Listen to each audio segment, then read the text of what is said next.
Hey everyone, top 3 photos with disturbing backgrounds, part 2. Have you guys seen it? Because we haven't. All right, let's jump into it. Do it. Today I'm going to tell you 3 progressively more horrifying stories that at the end of each of them, I'm going to show you the picture or pictures that are famously associated with that particular story. Hell Before we yeah. get into today's stories, if you're a fan of the How do I strange, subscribe? dark, Tell me. mysterious, delivered in story What do we format, gotta do? What do you come gotta to the do? right channel, because that's all What I gotta do that I like upload button. 3, 4, even 5 times every week. If that's of interest to you, then please move into the top floor of a high-rise apartment building that does not have a working elevator, What? and then Wait, ask what? the like button to help you move. Also, please subscribe to this channel. Whoa! How are we supposed to like so you the don't like miss any of button? my weekly uploads. All right, let's How am get I supposed to into direct the today's like story. button? Literally, the worst thing you can do as a friend is ask somebody to help you move. And you don't have a working elevator? Oh Yeah. man, that's next level. That's ass. That's such a fucking shitty On March situation. 20th, 1980, significant volcanic activity began to occur all over Mount St. Helens in Washington state. The Oh, boy. north face of the mountain had begun to visibly shake, and then by March 27th, there was steam coming out of the craters and vents all over the north side of the mountain. Oh. That April, Looks scientists like a volcano began to and a notice that volcano. there I was know, this it's massive kinda bulge mesmerizing. that was growing on the north side of this mountain that was about 1 mile in diameter, and every day it was growing about 6 feet farther and farther up the mountain, and it was basically this massive undercurrent of magma that was going towards the top of the mountain. Why are getting you so ready to close to it, explode. people? Initially, there was some speculation that perhaps this magma bulge is not nearly as big of a deal as people are making it out to be, that really at worst it could be a small eruption and it would have no impact on the surrounding areas. But authorities became skittish and were worried that they could just be caught with their pants down if this turned into a full-blown volcanic eruption. So they began evacuating the area. And for the most part, everybody evacuated, with the exception of a few scientists and some photographers and some really hardcore people that did not want to leave their homes. One I of ain't those leaving people my who had house. stayed behind was Robert Landsberg, who was a photographer, and on May 18th, 1980, he was out hiking about 7 miles away from the summit of Mount St. Helens, and he was making his way up to try to find a good viewpoint of that north face. He wanted to look at that magma surge that was making its way up on the north side of the mountain. And so finally he makes his way up and he gets to a great spot and he starts taking pictures of that north face. While Robert is taking pictures of that side of the mountain, a 5.2 magnitude earthquake struck the area, Oh no. causing that entire north face of Mount St. Helens to be sheared off and begin falling down the side of the mountain. It's He's just a watching it massive landslide. happen? It's one of the biggest that's ever been That's recorded in the terrifying. area.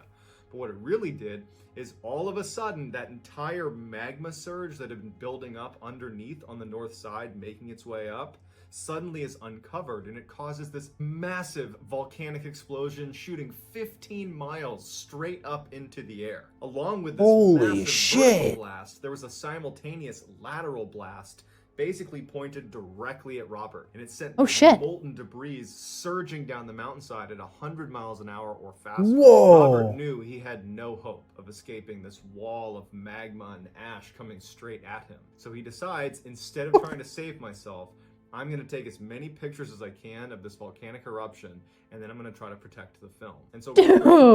What a champ. Dedicated to his massive volcanic craft. wall of death coming towards him until the very last second when he puts his camera into his bag, he puts that into his backpack, and then he holds it against his chest and lays down on the ground using his body as the last Yo! to try to save That's- this that can't be a film real from photo. posterity. 17 days No way. later, they find Robert Landsberg's body, and sure enough, he was able to protect his film. Wow. Wow. It didn't The melt? pictures that he took, and they're incredible. Here are the final pictures that Robert Landsberg took before he was killed by the volcano.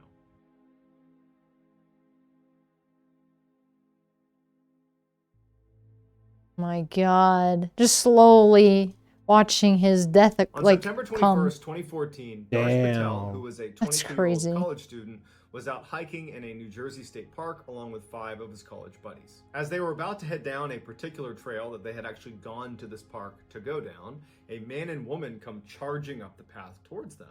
And so Darsh and his friends stop, and they're looking at these 2 people who look totally distraught and scared. And the man and woman immediately say, "Hey, don't go down this path. We were just down there, and for the past 10 minutes, a black bear has been stalking us in Oh. the tree line. We don't know where it went, but we got up here, we turned around, and it was gone, but we would not suggest going down this path." Don't gotta tell me twice. Darsh and his friends tell the couple, "Thank you for giving us the heads up. We were actually going to go down that path, and so I guess now we won't."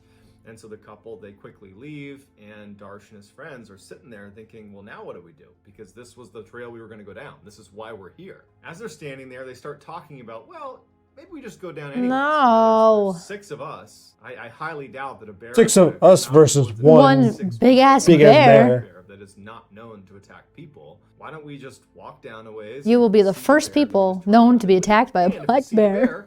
Yeah. Might make some good pictures. Let's just go down there and What? sit down. Y'all are crazy. weird And thing sure enough, to about think 10 of. minutes into their trip down this trail, they see this massive bear. No, right you're in the center of the kidding. trail, about 250 meters away from where they were. No. The bear did not appear to be doing anything. It was just sitting there, but it was clearly looking at the group of them. So Darsh and his friends are just standing there, not really sure what to do. So they start taking pictures and videos. They're not moving any closer, but they just start documenting what they're seeing because this bear was apparently stalking this couple. It was pretty interesting, and they figured, hey, make some good pictures. So they start taking pictures, What? taking some videos of this animal, and the animal starts walking towards them. Now it's 250 meters away.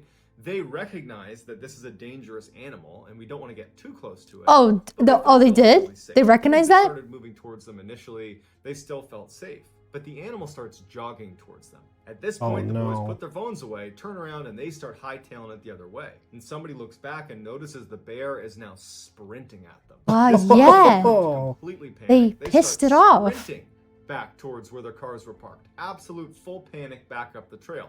No one's paying attention to anybody else. They're just running for their lives. And as they're turning their heads to look, the bear is gaining on them and gaining on them. Finally, after about 10 minutes of just running for their lives, they make it to the parking lot and they turn around. There's no bear, but there's short one hiker. No. Still in the forest somewhere. The group starts screaming for Darsh. They know there was this aggressive bear in there chasing them, so they're obviously worried about him potentially getting attacked, and so they immediately call 911. The police show up and park rangers show up, and they go into the forest to try to find this bear and to find Darsh. And very quickly they come across this bear in a clearing, this 300-pound bear all by itself, aggressively pacing around this lump Oh my God. in the middle of this clearing that had Oh, sticks he's and branches done. on it. It wasn't clear what it was, and this bear is just pacing in a circle around this thing. And as these 2 park rangers get closer, they're armed. The bear looks at them and makes a move like it's going to charge, and they elect to shoot and kill this bear.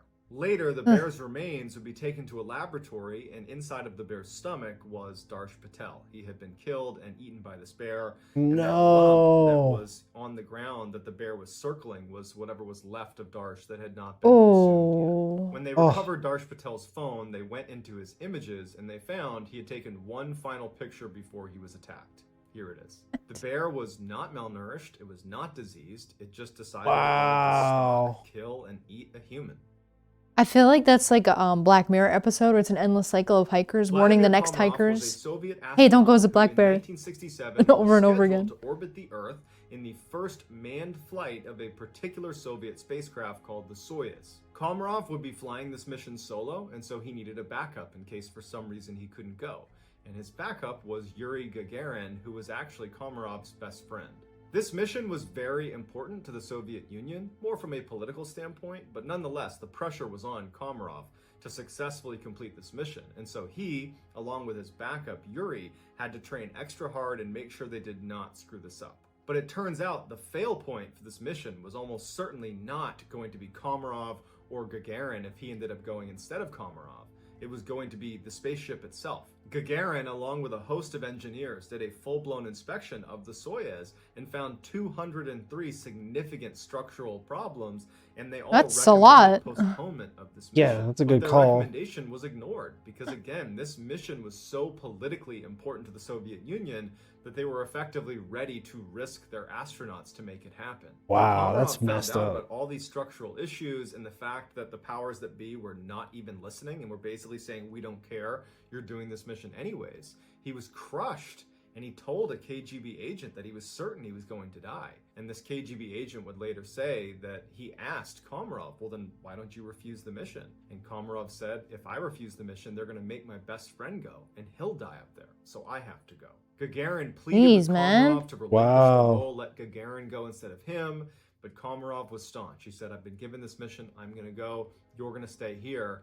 But what Komarov did, which is so legendary, is he made sure his funeral, if he were to die in the course of this mission, would be open casket. because he knew if he came back to Earth, it was probably going to be because this spaceship has crashed, and he wanted the Soviet leadership to see what they had done. So sure enough, Komarov gets in the Soyuz on launch day, he takes off, and the problems began almost immediately. They had very little power, they had limited communications with the ground, and the craft itself was spinning uncontrollably. Seeing Oh how my badly it was God. going already, Soviet leadership on the ground instructed Komarov to nix the mission and just try Oh, to come back to really? Earth. For Oh, 5 come hours, on. Komarov circled Earth and attempted to re-enter Earth's atmosphere, but his ship, because of all of those structural problems, didn't work. And so 18 times he attempts to re-enter Earth's atmosphere, but each time it fails. And it was around this time that American intelligence recorded a conversation between a high-ranking Soviet leader on the ground. So and unfortunate. Komarov.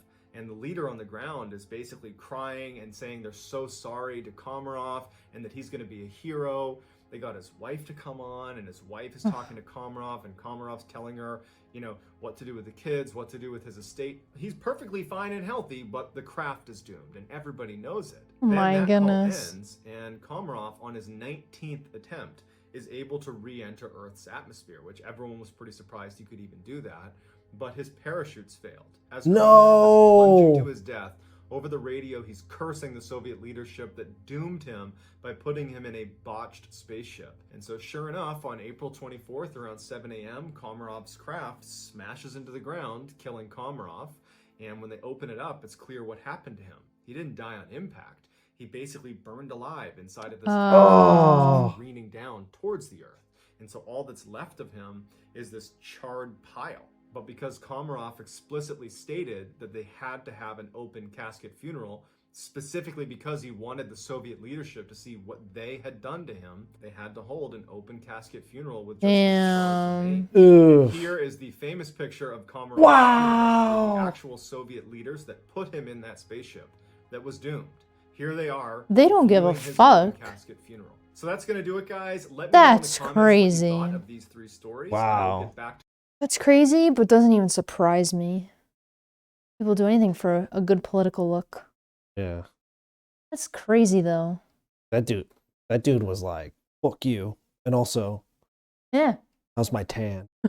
Oh, babe. How's my tan? Sorry. Oh my god. I'm trying to lighten the mood. It was kind of dark. It was very dark. It's messed up. Yes, Jesus. it's very sad, but shit. Hey, if you think about it, he ended up like the first guy. Just All right, now we're being fucked up. yeah, get the.